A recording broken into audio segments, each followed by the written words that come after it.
তাহলে আজকে আমরা শুরু করব বায়োলজিক্যাল ক্লাসিফিকেশন। তার আগে তোমাদের সবাইকেই একটা থ্যাংক ইউ দিই, তার কারণ তোমাদের জন্য আমি একটা সুযোগ পেয়েছি, সেটা হচ্ছে আমার ওয়েস্ট বেঙ্গলের সেরা স্টুডেন্টদের জন্য এই ক্লাস উপহার দিতে। সেরা স্টুডেন্ট তোমরা, আমি এটা ফিল করি, সেই জন্য তোমাদের কাছে বরাবর এই সুযোগের জন্য তোমাদের সবাইকে থ্যাংক ইউ। প্রথমেই দেখো, আমরা বায়োলজিক্যাল ক্লাসিফিকেশন কি পড়েছিলাম, আমরা এনইটির সিলেবাস ওয়াইজ দেখি আমরা মনেরা, প্রোটিস্টা এই দুটো পড়ে ফেলেছিলাম। আজকে আমাদের মেইন যেগুলো পড়তে হবে একটু, সেটা হচ্ছে ছত্রাক সম্বন্ধে আমরা একটু পড়বো চলো। আর আমাদের উদ্ভিদ রাজ্য এবং প্রাণী রাজ্য সম্বন্ধে আমাদের একটুই বলা আছে, বেশি নেই। এরপর আমাদের ভাইরাস, ভাইরয়েড এবং লাইকেন সম্বন্ধে পড়তে হয়। ওকে, তাহলে চলো আজকে আমরা একটু ছত্রাক সম্বন্ধে আগে একটু পড়া শুরু করব। আর আগের ক্লাসগুলোতে দেখো আমি একদম এনসিইআরটি পয়েন্ট টু পয়েন্ট তোমাকে বুঝিয়েছিলাম কি ধরনের কোশ্চেন আসবে। তাহলে একদম আজকে আমরা ফাঙ্গি থেকে শুরু করব। আমরা প্রোটিস্টা পার্টটা দেখেছিলাম, প্রোটিস্টা ডিফারেন্ট ক্লাসিফিকেশন দেখেছিলাম আমরা, এগুলো আমাদের পড়তে খুব ভালো লেগেছিল, দ্যাট ইজ মোস্ট ইন্টারেস্টিং ছিল, তাই তো? কিন্তু আজকে তাহলে আমরা শুরু করছি। দেখো আমাদের 2.3 যেটা হচ্ছে ছত্রাক রাজ্য সম্পর্কে। তাহলে আমাদের বাংলা ভার্সনে এনইটির ক্লাস 11 এর ক্লাস এটা। আজকে আমরা জীবের শ্রেণীবিন্যাস এই চ্যাপ্টারে এনইটি মেডিকেলের জন্য 2.3 মানে ফাঙ্গাস থেকে, মানে ছত্রাক থেকে শুরু করি। দেখো আমরা এই যে ছত্রাকের কথা বলছিলাম, ছত্রাক রাজ্যটি আসছে পরজীবীর মধ্যে। পরজীবী মানে কি? যারা নিজের খাদ্য নিজে তৈরি করতে পারে না, যারা খাদ্যের জন্য অন্যের উপর নির্ভরশীল। মানে একটা ছত্রাকের সব থেকে গুরুত্বপূর্ণ বৈশিষ্ট্য সেটা কি? তারা হচ্ছে একটা পরজীবী, তারা একটা স্বতন্ত্র রাজ্য। তুমি এদের কোনো একটা এক্সাম্পলও বার করতে পারবে না যেটা হয়তো আমরা জানিও না এখনো পর্যন্ত যে এরা স্বভোজী। এরা সবাই পরভোজী। এদের বহিরাকৃতি এবং এদের বাসস্থানের ক্ষেত্রে বিশাল বৈচিত্র্য লক্ষ্য করা যায়। এরা কোথায় কোথায় নেই সেটা ইম্পর্টেন্ট, সব জায়গাতেই আছে। তোমার হাতের উপর আছে, তোমার মাথার চুলের ওপরও আছে, তুমি যে ফোনের ওপরও আছে। কেন বলতো? ওরা যে রেণুর মাধ্যমে বংশ বিস্তার করতে পারে।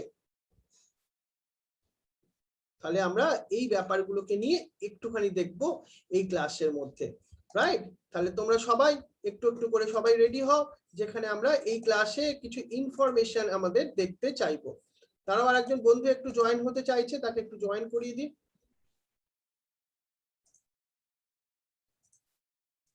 রাকেশ চাইছে। তোমাদের সবার ইন্টারনেট কানেকশনটা একটু বাবা ভালো রাখবে, এতে কি হবে, আমাদের ক্লাসটা কোনোভাবে ব্রেক হবে না। ওকে, তাহলে আমরা বলছিলাম এই যে একটা স্বতন্ত্র রাজ্য, সেটা আমাদের ছত্রাক। এদের বহিরাকৃতি এবং এদের বাসস্থানের মধ্যে আমরা কি দেখতে পাই? এদের মধ্যে আমরা বৈচিত্র্য দেখতে পাই, তাই তো? তোমরা কেউ একজন অ্যান্সার দাও। তোমরা একটা, তোমাদের মনে করো কোন একটা লেবু রেখে দিয়েছো বা একটা কিছু পাউরুটি পড়েছিল, সেই পাউরুটিটার ওপর তুমি কোনোদিনও কোনো ছত্রাক দেখেছো? হলে সেই ছত্রাকের রংটা কেমন ছিল?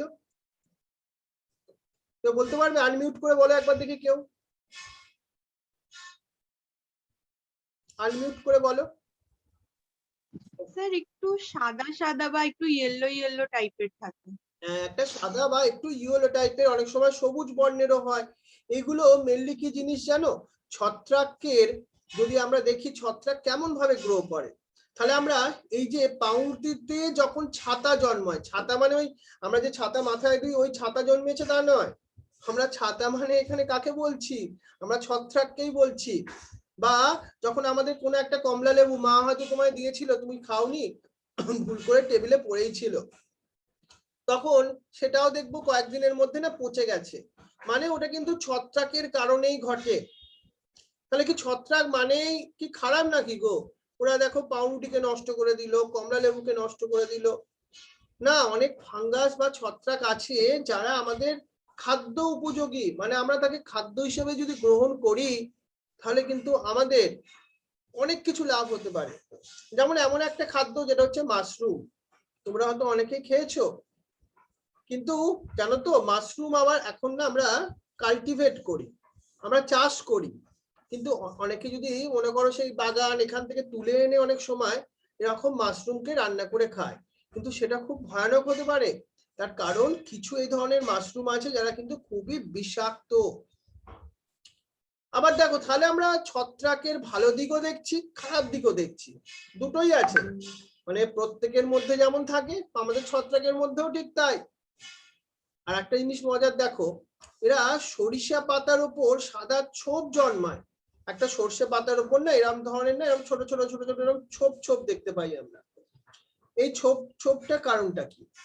ছোপের কারণটা হচ্ছে এই পরজীবী ছত্রাকের সংক্রমণ।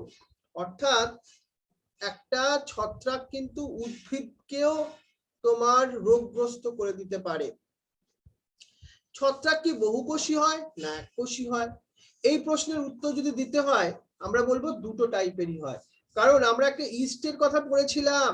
এই ইস্ট কি এককোষী ছত্রাক, যার মধ্যে একটা কোষই থাকে। কিন্তু এই ইস্ট ছাড়া আমরা যে মাশরুমের কথা বলছি বা বিভিন্ন রোগ সৃষ্টিকারী যেসব ছত্রাকের কথা বলছি, তারা কিন্তু বহুকোষী ছত্রাক। তাহলে ছত্রাক ঘটিত কয়েকটা রোগের নাম, এটা আমাদের এমসিকিউতে আসতে পারে। কি কি সেইগুলো? সেগুলো হচ্ছে যেমন গমের মরিচা রোগ সৃষ্টি করে, সেটা কে? একটা ব্যাকটেরিয়া না ছত্রাক?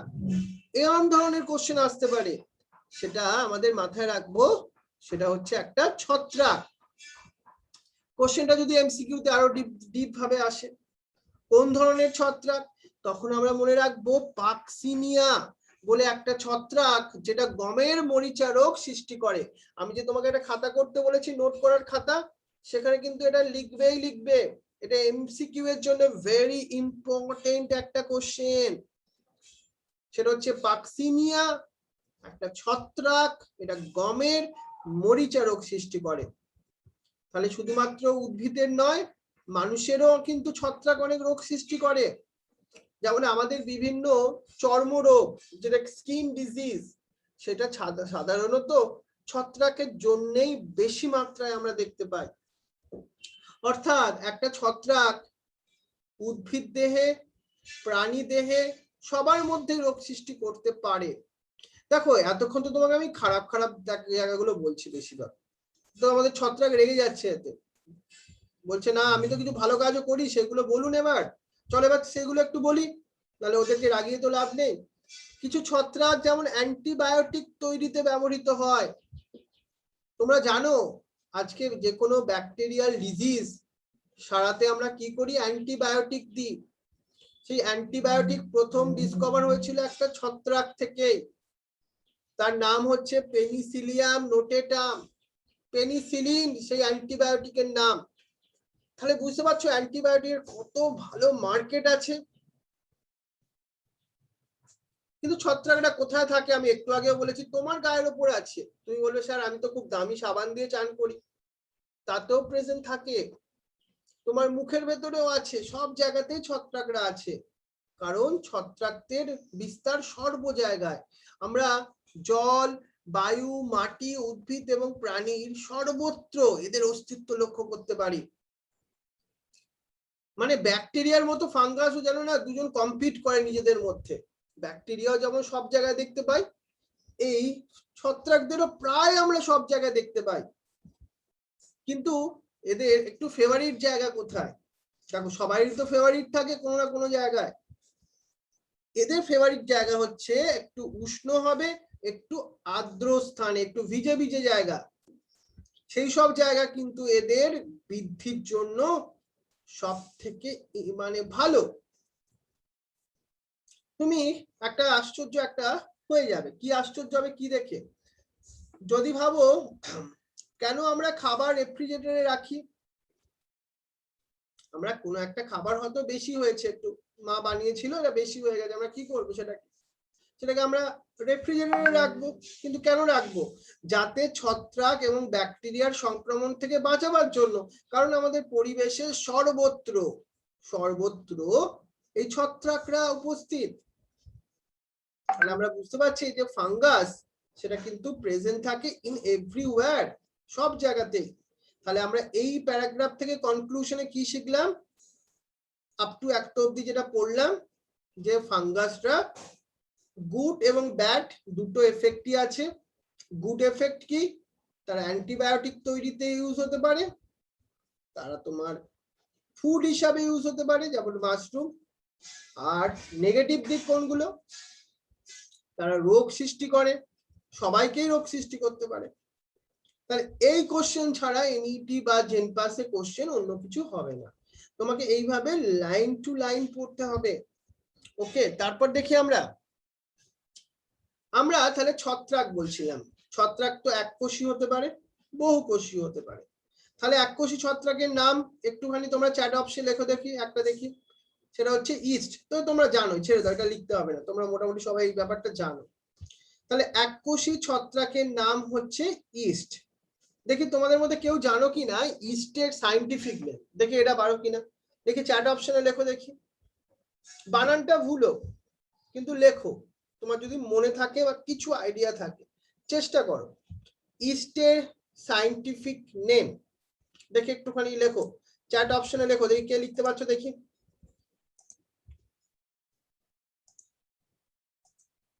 দেখি আমাদের কোন বন্ধু লিখতে পারছে।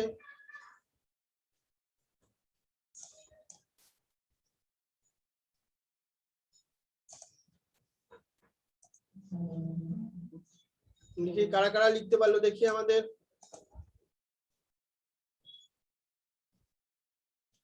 অনুশ্রী লিখছো, বানান ভুল হোক তোমরা চেষ্টা করো। সহেলি, কিন্তু সবাই লেখো, সবাই লেখাটা ইম্পর্টেন্ট, সবাই সবাই। স্যাকারোমাইসিস সেরিভিসি, হ্যাঁ শুধুমাত্র স্পিসিস নেমটা সি দিয়ে হবে। কিন্তু অনুশ্রী এন্ড আমাদের সহেলি ছাড়া অন্য বন্ধুরা কি ঘুমিয়ে পড়লে? জেগে ওঠো তোমরা, তোমরা লেখো। জয়দেব উঠে পড়েছে, ওকে। অন্যরাও ঘুম থেকে জাগো। চন্দ্রিমা উঠেছে, ভেরি গুড। চলো চলো চলো উঠে জাগো, লেখো সবাই। রাইট, একদম এইভাবে সবাইকে তোমাকে ইনভলভ হতে হবে। ক্লিয়ার, মানে একদম বললাম না প্রথমেই আমি, একদম এনার্জেটিক হতে হবে। রাইট, চলো এবার আমরা, ভেরি গুড, মোটামুটি তোমরা সবাই জানো, ভেরি গুড, তোমরা কিন্তু সত্যি খুব ভালো। চলো এবার আরেকটু পার্টি যাই, সেটা হচ্ছে কি, আমরা তাহলে ছত্রাকদের সম্বন্ধে তোমাকে বলছিলাম।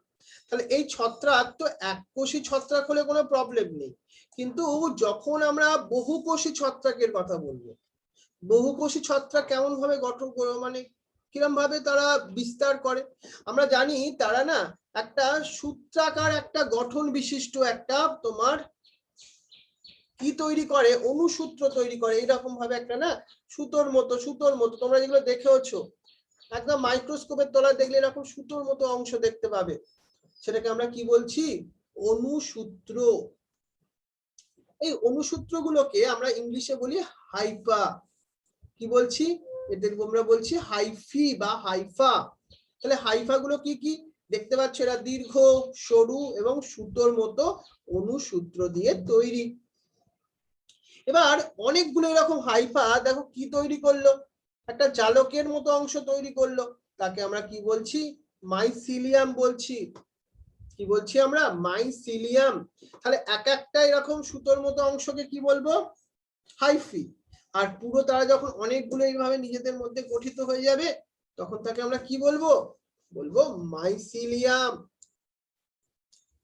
এবার দেখো আমরা যদি একটা হাইফাকে এইভাবে ছবি আঁকি, আমরা একটু বড় করে জুম করে আঁকছি, দেখো এইভাবে দেখতে পাচ্ছি কিছু হাইফা আছে, তাদের মধ্যে এরকম বহু, এগুলো নিউক্লিয়াস, আমি যেগুলো এখন আঁকলাম, তুমি কি দেখতে পাচ্ছ, অনেকগুলো নিউক্লিয়াস দেখতে পাচ্ছ না, যেটা সাইটোপ্লাজমের মধ্যে অবস্থিত।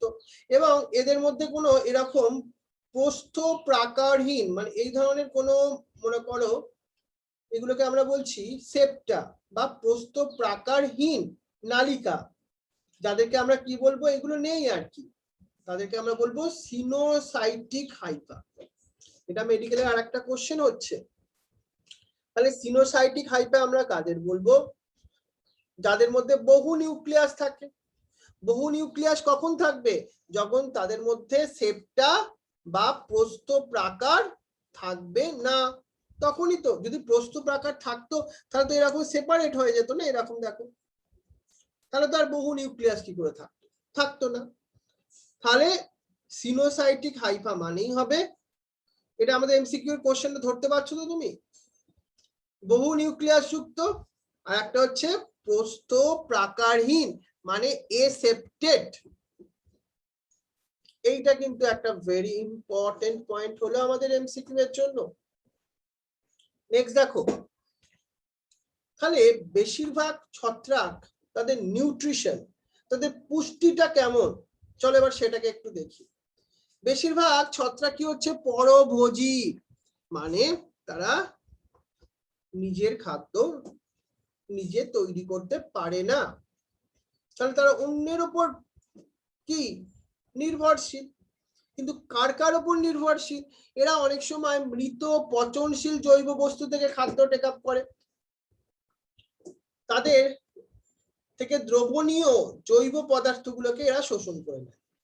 দেখো এরা পরভোজী, ঠিক আছে, পরভোজী, কিন্তু এরা কি করছে, এরা তোমার কোন পচনশীল জৈব বস্তু থেকে খাদ্য সংগ্রহ করে নিচ্ছে।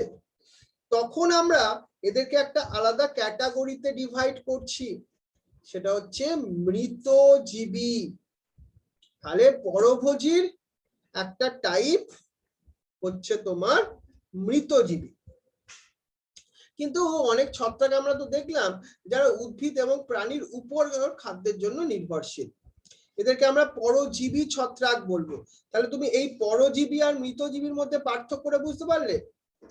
পরজীবী কখন বলছি, যখন কোনো ছত্রাক কোনো পোষক থেকে খাদ্য গ্রহণ, দুটো খাদ্যটাকে টেক আপ করছে দুটো কেসে, কিন্তু ওই পোষকটা কি মৃত না পোষকটা জীবিত, তার উপর আমরা কি করলাম, আমরা শ্রেণীবিভাগ করলাম। যদি পোষকটা লিভিং হয়, সজীব হয়, তখন তাকে আমরা পরজীবী ছত্রাক বললাম, আর যদি পোষকটা মৃত হয় তখন তাকে আমরা মৃতজীবী ছত্রাক বললাম। তাহলে পরভোজীর দুটো টাইপ আমরা এখানে দেখলাম। কিন্তু আর একটা টাইপ বলি আমি তোমাকে, যেটা হচ্ছে মিথজীবী। মিথজীবীকে ইংলিশে আমরা কি বলি জানো? সিম্বায়ন্টস। মিথজীবী, মিথজীবী মানে কি, যখন ছত্রাকের সঙ্গে অন্য একটা জীব একসঙ্গে সহাবস্থানে থাকবে, একসঙ্গে সহাবস্থানে থাকবে এবং একজন আর একজনের সঙ্গে একটা খুব ভালো সম্পর্ক থাকবে এবং একজন আর একজনকে হেল্প করবে, সব দিক থেকে ক্ষতি করবে না। যেমন আমাদের স্নেহা আর সারা, এরা দুজন কি বলতো একটা সিম্বায়োটিক অ্যাসোসিয়েশনের মধ্যে থাকে, মানে ভালো বন্ধু, দুজন দুজনকে হেল্প করে, তাই না? মানে এই ধরনের একটা, ওরাও তো একটা বন্ধুত্বের রিলেশনশিপে আছে যেরকম, আর এরকম আমাদের ছত্রাক আর ফাঙ্গাস এরাও দুজন আলটিমেটলি ঠিক একইভাবে সহাবস্থানে থাকে, একজন আর একজনকে হেল্প করে। কিন্তু আমাদের এই মেডিকেলের ক্লাসে আমাদের হেল্প মানে তোমাকে অ্যান্সারটা করে তুমি হয়তো চ্যাটে পাঠিয়ে দিলে বন্ধুকে এনে তুইও পেয়ে যাবি 40, এটা যেন না হয় আবার, বুঝতে পারছো? এটা আমার মাথায় রাখতে হবে আমাদেরকে। সেই জন্য ছত্রাকও কিন্তু তাই করে। দেখো ছত্রাক আর ফাঙ্গাস ওরা নিজের কাজটাকে ভালো করে, করে অন্যকে হেল্প করে, তোমাদেরও কিন্তু এটা মাথায় রাখতে হবে। বুঝেছো সোহিনী, সহেলি? আমরা এইভাবে তাহলে এই যে অ্যাসোসিয়েশনটাকে বলছি সেটাকে আমরা কি বলছি? সিম্বায়ন্টস, বা আমরা বলছি সেটাকে মিথজীবী। তাহলে দেখো শৈবাল আর তার বন্ধু তার ছত্রাক, এই দুজনের যে মিথজীবী সেই বন্ধুত্বটাকে একটা নতুন নাম দিই, এই নামটাকে দিয়েছি আমরা লাইকেন। তাহলে লাইকেনের মধ্যে আমরা কাদের দুজনকে দেখতে পাচ্ছি? ছত্রাক এবং শৈবালের একটা অ্যাসোসিয়েশন, একটা সম্পর্ক, যেখানে দুজনেই লাভ হয়, দুজনের। আবার কিছু ছত্রাক জানো তো উদ্ভিদের মূলে বসবাস করে। উদ্ভিদের মূলে বসবাস করলে লাভটা কি হবে?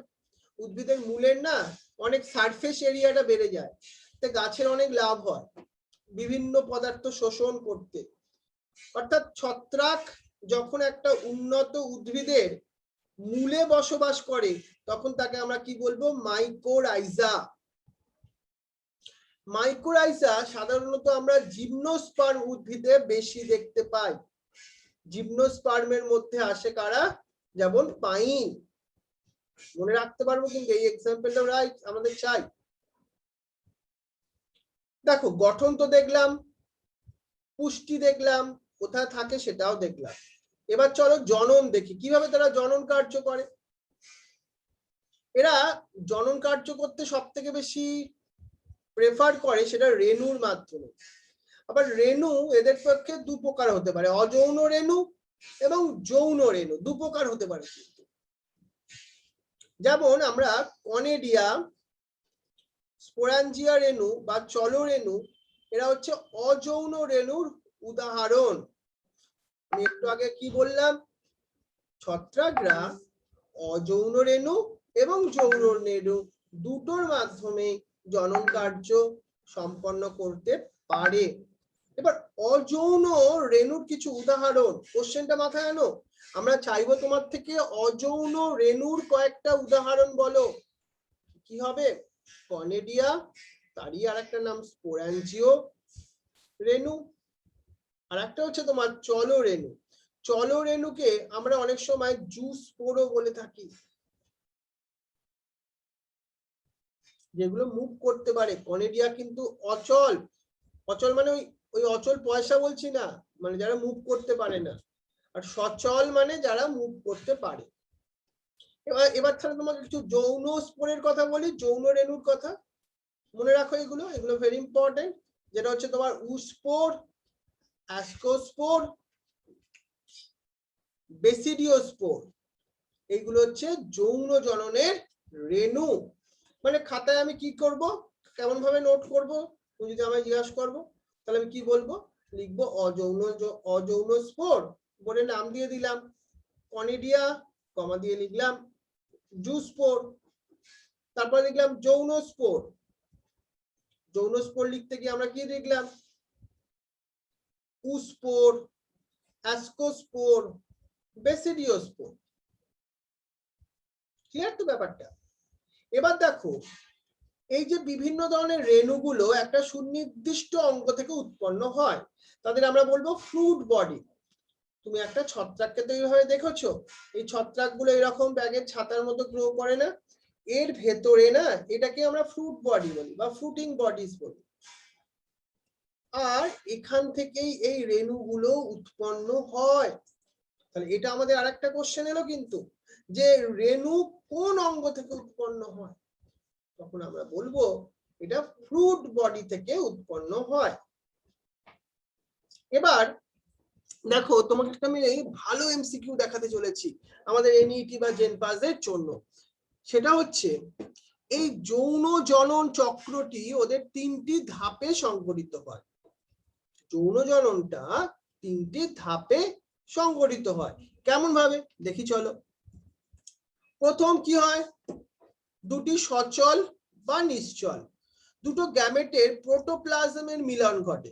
মানে ভাবো এইভাবে একটা এরকম তোমার মাইসিলিয়াম ছিল, আর একটা মাইসিলিয়াম এইভাবে যেতে যেতে যেতে যেতে যেতে যেতে যেতে যেতে এইভাবে মিক্স হয়ে গেছে। দেখতে পেলে কিভাবে ওরা একসঙ্গে মিলন ঘটলো এই অংশটার মধ্যে। এটাকে কি হলো, দুটো হাইফার তো মিলন ঘটলো, তাদের প্রোটোপ্লাজমের মিলন ঘটলো, তখন তাকে আমরা কি বলবো, প্লাজমোগ্যামি। এটা তাহলে প্রথম স্টেপ। সেকেন্ড স্টেপ কি হলো, দেখো এর মধ্যে এরকম নিউক্লিয়াস ছিল, এর মধ্যে এরকম নিউক্লিয়াস ছিল, এইখানে এই দুটো নিউক্লিয়াসের মধ্যে মিলন ঘটলো, তখন তাকে আমরা কি বলছি, ক্যারিওগ্যামি। তাহলে প্রথম কি হয়, প্লাজমোগ্যামি, নাম থেকে বুঝতে পারছো প্রোটোপ্লাজমের মিলন। সেকেন্ডটা কি বুঝতে পারছো, ক্যারিওগ্যামি, তার মানে নিউক্লিয়াসের মিলন।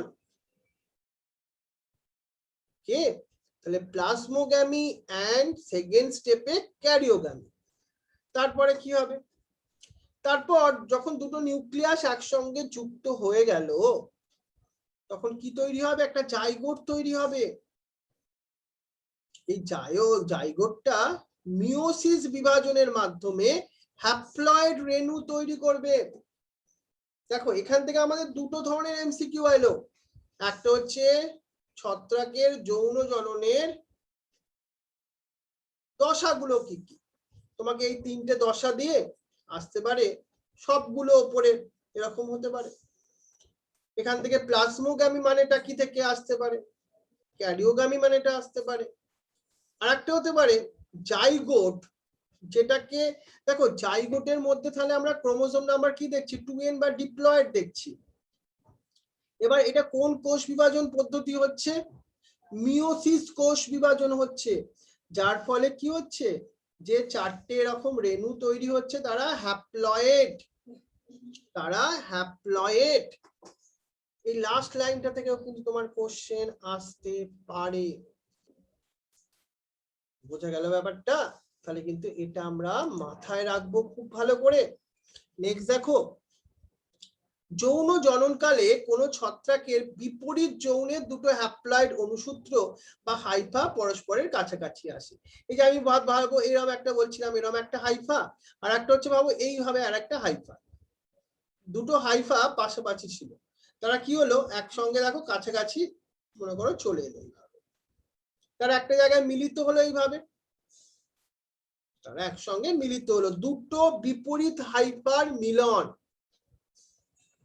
কিছু কিছু ছত্রাকে আমরা দেখি দুটি হ্যাপ্লয়েড কোষের মিলনে পরই একটা ডিপ্লয়েড কোষ 2n গঠিত হয়। কারণ কি বলতো, এখান থেকে আমরা এই যে নিউক্লিয়াস গুলো থাকে তো n নাম্বার থাকলো ভাবো স্পোর গুলো, এখান থেকে একটা ডিপ্লয়েড কোষ গঠিত হতে পারে। এটা আমরা কিছু কিছু ছত্রাকে দেখি। হ্যাপ্লয়েড কোষগুলোর মিলনের ফলে কি তৈরি হয়, ডিপ্লয়েড কোষ। আমরা একটু আগে তোমায় কি বলেছিলাম, যে রেণুটা তৈরি হলো সেটা তো হ্যাপ্লয়েড রেণু, আর সেই রেণু থেকেই তো হাইফা তৈরি হলো, তাহলে হাইফার মধ্যে যে নিউক্লিয়াস সেটাও হ্যাপ্লয়েড প্রকৃতিরই থাকবে। এবার সেইটা মিলন ঘটলো করে ডিপ্লয়েড কোষ তৈরি হলো। তবে আমি কিছু ছত্রাকের কথা বলছি, কিছু ছত্রাক, এই নামটা আমাদের এনইটির জন্য ভেরি ইম্পর্টেন্ট, অ্যাস্কোমাইসিটিস এবং বেসিডিওমাইসিটিস। এই দুটো হচ্ছে ছত্রাকের নাম, মাথায় আগে ঢোকাও। এই অ্যাস্কোমাইসিটিস এবং এই বেসিডিওমাইসিটিস, এই দুই ছত্রাকের কথা আমি তোমায় বলছি কেন জানো, এদের মধ্যে একটি অন্তর্বর্তী ডাইক্যারিওটিক দশা থাকে। তাহলে কোশ্চেনটা আমাদের কি এলো, ডাইক্যারিওটিক দশা তুমি কোন কোন ফাঙ্গাসে দেখতে পাবে? একটা উদাহরণ দেবো অ্যাস্কোমাইসিটিস, আর একটা উদাহরণ দেবো বেসিডিওমাইসিটিস। অপশন সি তে কি দেবো, বোথ এ এন্ড বি দেবো। বুঝা গেল? এখানে সেকেন্ড প্রশ্নটা আসছে, এই ডাইক্যারিওটিক দশাটার মানেটা কি? দেখো এইখানে একটা এরকম হাইফা ছিল যার মধ্যে নিউক্লিয়াস ছিল, এখান থেকেও একটা এরকম হাইফা এসছে, এসে তারা মিলিত হচ্ছে। কিন্তু এই যে হাইফাটা যেখানে মিলিত হলো তার মধ্যে আমরা দেখলাম এরকম দুটো নিউক্লিয়াস তারা নিজেদের মধ্যে মিলিত হলো ঠিকই, কিন্তু পুরোপুরি মিশে গেল না, পাশাপাশি এলো। অর্থাৎ তখন আমরা কি দেখলাম, এখানে ডাইক্যারিওটিক দশা, মানে দুটো নিউক্লিয়াস দেখছি তো, তারা তো তখন পুরোপুরি মিলিত হয়ে যায়নি। তাহলে আমরা ডাইক্যারিওটিক দশা কোন কোন ছত্রাকের মধ্যে দেখলাম সেটাও বুঝে নিলাম। অর্থাৎ যখন দুটি নিউক্লিয়াস মিলন ঘটছে দুটো হাইফার মাধ্যম দিয়ে, কিন্তু দুটো নিউক্লিয়াস পুরোপুরিভাবে সম্পূর্ণভাবে মিলিত হয়ে যায়নি তখনও, এই অবস্থাকে আমরা কি বলি, ডাইক্যারিয়ন। আর এটা তো একটা শুধু নির্দিষ্ট সময় বা সময় ধরেই চলে এখানটা, সেই দশাটাকে আমরা কি বলবো, ডাইক্যারিওটিক দশা বা ডাইক্যারিওটিক ফেজ।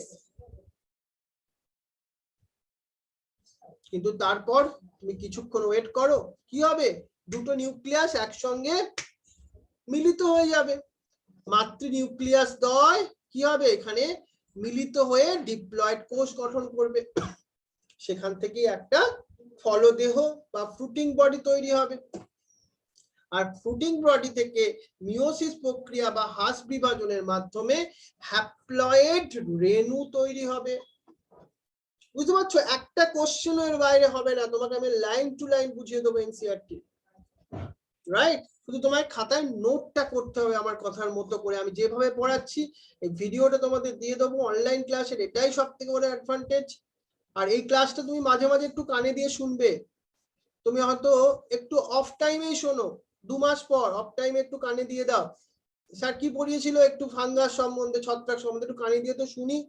দেখবে তোমার না মানে এত সুন্দরভাবে রিভিশন হবে, তুমি মানে একদম ভাবতেই পারছো না। তাহলে এবার আমরা মাইসিলিয়ামের অঙ্গ সংস্থান, রেণু সৃষ্টি এবং ফলদেহ গঠনের পদ্ধতির উপর ভিত্তি করে চলো আমরা ছত্রাক এই রাজ্যটিকে আমরা বিভিন্ন শ্রেণীতে ভাগ করি। তাহলে এবার এসে গেছে কি ছত্রাকের ক্লাসিফিকেশন। তাহলে ছত্রাক এখান থেকেও কোশ্চেন আসছে এমসিকিউ, তুমি কি বলছো? ছত্রাকের শ্রেণীবিভাগ করতে কোন কোন বৈশিষ্ট্য অবলম্বন করা হয়? অঙ্গ সংস্থান, রেণু সৃষ্টি, আর একটা হচ্ছে ফলদেহ গঠনের মাধ্যমে। এগুলোর উপর ভিত্তি করেই আমরা ক্লাসিফিকেশন করব। প্রথমটা হচ্ছে তোমার ফাইকোমাইসিটিস।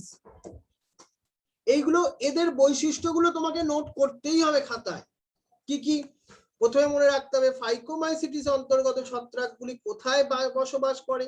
জলজ পরিবেশে বসবাস করে, আর্দ্র স্যাঁতস্যাঁতে স্থানে। এছাড়া পচনশীল কাঠের ওপর, উদ্ভিদ দেহে বাধ্যতামূলক পরজীবী হিসেবে বসবাস করে।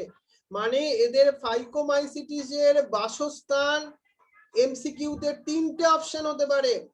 আর্দ্র পরিবেশে, স্যাঁতস্যাঁতে স্থানে, পচনশীল কাঠ, মানে এ বি সি করে অপশন দেবো আমরা এমসিকিউতে। এই যে এদের ফাইকোমাইসিটিসের মাইসিলিয়াম গুলো কি হয় জানো? এরকম প্রস্থ প্রাকার বিহীন, মানে এরকম শেপটা থাকে না। তাই এদের মধ্যে আমরা কি দেখতে পাবো? অনেক নিউক্লিয়াস দেখতে পাবো। তাই এদেরকে আমরা বলবো সিনোসাইটিক প্রকৃতির। আমরা তো আগেই দেখেছি সিনোসাইটিক কথাটার মানেই হচ্ছে বহু নিউক্লিয়াস যুক্ত। এদের ক্ষেত্রে দেখো জুস্পোর বা অ্যাপ্লানোস্পোর, মনে রাখবে জুস্পোর কিন্তু সচল মুভ করতে পারে, অ্যাপ্লানোস্পোর কিন্তু মুভ করতে পারে না। এদের মাধ্যমে এরা অযৌন জনন করে, ভেরি ইম্পর্টেন্ট। অযৌন জনন করে কার কার সাহায্যে? জুস্পোর এবং অ্যাপ্লানোস্পোর। তোমাকে কোশ্চেনটা ছোট করে দিয়ে দেওয়া হলো, অযৌন জনন করে এমন সচল স্পোর দিয়ে দুটো অপশন দিয়ে দেওয়া হলো। তুমি পরীক্ষার খাতায় ওই সচল কথাটা দেখতে পেলে না, তাহলে অ্যান্সার কি হবে? ভুল হয়ে যাবে, বুঝতে পারছো? আর এই রেণুগুলো অন্তর্জনিষ্ণু ভাবে মানে এন্ডোজেনিয়াসলি রেণু স্তরের অভ্যন্তরে উৎপন্ন হয়। দেখো এইভাবে রেণুগুলো এরকম ভেতরে গঠিত হয়। আবার যখন দুটো গ্যামেট, আমরা অনেক সময় হাইফা গুলোকে গ্যামেট বলে থাকি জানো তো, একটা প্লাস আর একটা মাইনাস এরকম গ্যামেট। এই গ্যামেটের মিলনে কি তৈরি হয়? জাইগোস্পোর সৃষ্টি হয়। তাহলে আমরা কি বুঝলাম? দুটি গ্যামেটের মিলনের ফলে কি তৈরি হলো? জাইগোস্পোর সৃষ্টি হলো। এবার এই গ্যামেট গুলো দেখো অঙ্গ সংস্থানগত ভাবে কিন্তু একই রকমের হলে ভাবো তাদেরকে আমরা কি বলবো? আইসোগ্যামেট। এবং ছত্রাকটিকে আমরা আইসোগ্যামাস বলবো। অর্থাৎ দুটো হাইফাই যখন সম্পূর্ণ একই রকমের দেখতে হবে। আবার গ্যামেট গুলো যদি ভিন্ন রকমের হয়, ভাবো এটা একটা গ্যামেট, ভাবো এটা আর একটা ধরনের গ্যামেট, অন্য টাইপের গ্যামেট, তখন তাকে আমরা কি বলবো? অ্যানাইসোগ্যামেস বা উগ্যামেট। আর তখন ছত্রাকটাকে কি বলবো? অ্যানাইসোগ্যামাস বা উগ্যামাস বলবো। তোমরা কিছু উদাহরণ মনে রাখো ফাইকোমাইসিটিস এর, ভেরি ইম্পর্টেন্ট। এইগুলো উদাহরণগুলো কিন্তু এনইটির জন্য ভেরি ইম্পর্টেন্ট, যেটা হচ্ছে মিউকার, রাইজোপাস। এই যে তুমি রুটিতে, পাউরুটিতে যে ছত্রাক জন্মায় সেটা কিন্তু রাইজোপাস, সেটা ফাইকোমাইসিটিস গ্রুপের মধ্যে আসে। আর একটা হচ্ছে অ্যালবিগো, যেটা সরিষা গাছের রোগ সৃষ্টি করে। অ্যালবিউগো সরিষা গাছের রোগ সৃষ্টি করে। এগুলো সবই কিন্তু ফাইকোমাইসিটিস। এই উদাহরণগুলো খুব ভালো করে মনে রাখতে হবে আমাদের এনইটির জন্য, রাইট? তাহলে দেখি তোমাদের চ্যাট অপশনে কেউ কিছু বলেছো কিনা। তোমাদের না, তোমাদের কোনো ডাউটস এই মুহূর্তে নেই, তাহলে এই পার্টটা আমরা দেখলাম। এরপরে আমি তোমাদের আবার একটা লিঙ্ক পাঠাচ্ছি।